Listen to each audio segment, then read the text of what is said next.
I was 10 years old, and I was home alone. But that wasn't a big deal because we lived in a small city. My mom and dad were at my grandma's house.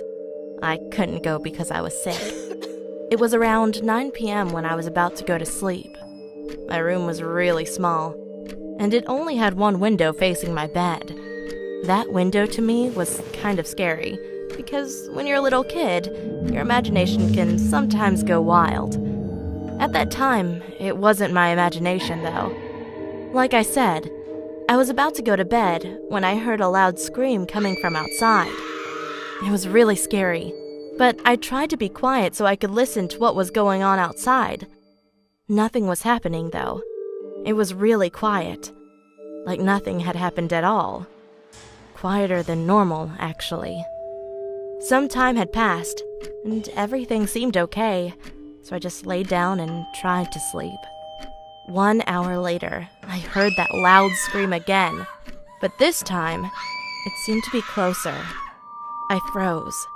I was so freaked out I couldn't even move. 30 minutes later, again, the same scream. At that point, I was about to cry. I don't know why, but that scream wasn't just a scream.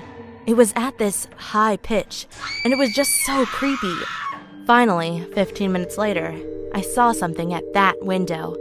It was a really skinny woman, and she seemed so happy for some reason. She was smiling, and her smile was so big and creepy.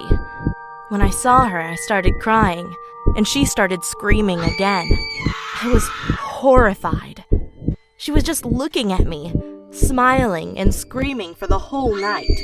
The next morning, my parents came back home, and I told them everything. They called the police, and the police found out that my window, that was facing my bed, was broken. But it didn't seem like it was broken with some sort of weapon, but as if it were broken by a really high pitch.